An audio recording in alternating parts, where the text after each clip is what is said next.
समाव दंफैयो नैबे सामगावनि मोनसे पार्क गोदान खुलिनायाव दा नोंथांमोननो एक्सप्लर खालामनो सेस्था खालामगोन नोंथांमोना भिडिअखौ नायलांबाय थाबानो जाबाय भिडिअखौ मोजां मोनोबा लाइक शेयार कमेन्ट साबस्क्राइब खालामनानै जाबाय दा नोंथांमोननि लेखाखौ नायलांबाय थादो मा मा नुयो नायलांबाय थाबानो जाबायनो आं दा गेटआव हाबजेनबाय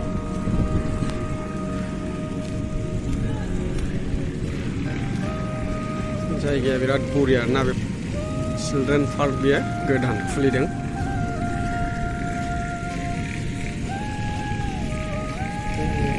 बे फारसेथिं जिम गेलेग्रा दङ नै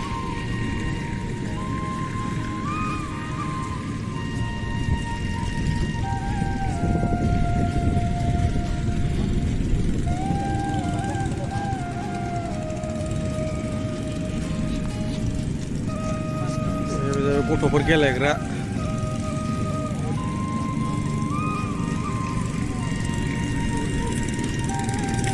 माने बोथोरा बिराद मोजां आरो दा बे समाव नोंथांमोनाबो बेरायफैनो हागोन माने बियो 15 तारिखआव अपेनिं जागोन बादि होनदों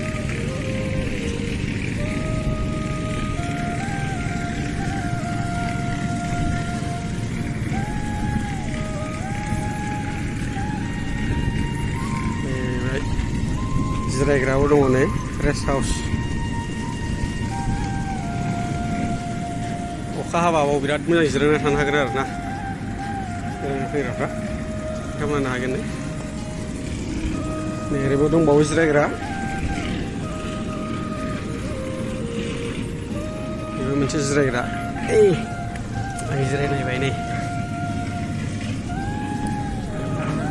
माबायदि जिरायदों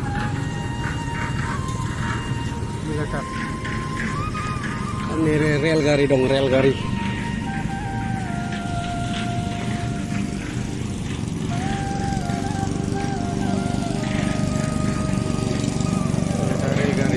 हाग्रा साफा खालामगासिनो नै 15 तारिखआव अपेन खालामगोन नालाय बिराद खामानि मावगासिनो दा मेचिनजों साफा खालामगासिनो रेलगारि दं बेयाव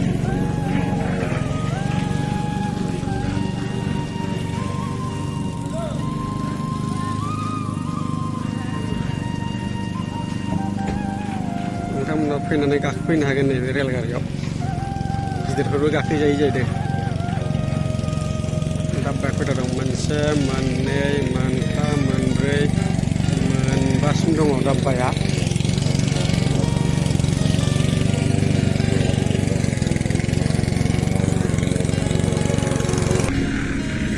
एबा गथ'फोर गेलेग्रा दङ स्प्रिंनि माने बिराद मोजां आरोना जायगाया फुरा क्लिन एकदमबारे बरिं मोनदोंबा बेफोराव फैनानै बेरायफैनो हागोन आरो ना न'खराव थाना बरिं मोनदोंबा ओरैबायदि मोजां बानायखादों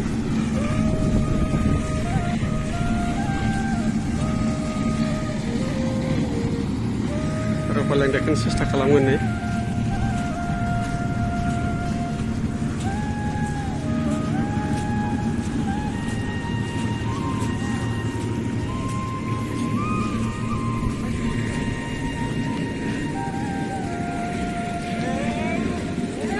ओरैबाय सिंजों सुइमिं पुल बानायगासिनो जादों कमप्लिट जायाखै बानायगासिनोसो ओइ साइडआवनो सुइमिं पुला नैबेयाव जागोन सुइमिं पुला बानायगासिनो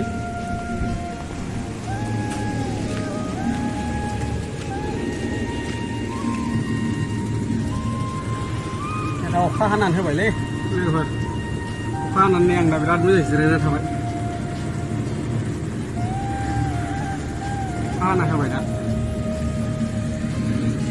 ओरैबो साइडथिंजाय माबा दङ जिम फुरा अपेन जिम नामा ओरै साइडजों अखा हानायखायनो दा देखायथ'नो हानाय नंला दा आं नोंथांमोननो देखायनो नाजाबावगोन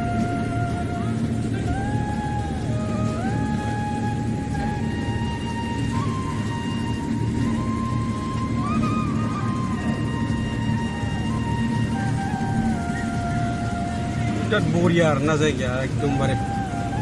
हाब्रबलाबायना होबाय नै दसेनो। दा आंनि बै मोनसे मानसि जिरायग्रा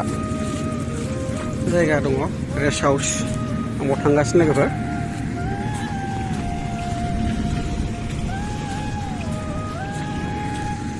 बेनि रेस्ट हाउसआ आं बावनो जिरायो।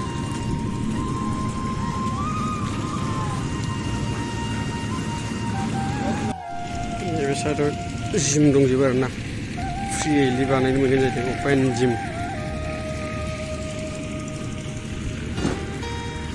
नैबे एकदम बे गासिबो जिमनि बुस्थुजोब आरोना, जिम गेलेग्रा। नोंथांमोना फैनानै नायफैनो हागोन बयबो 15 तारिखनि उनाव। 15 तारिखआव अपेन खालामगोन। गथ'फोर गेलेग्रा, गिदिरफोरबो गाखोनो हायो किसुमान बुस्थुआव। नोंथांमोना बयबो नायफैबानो जाबाय 15 तारिखनि उनाव।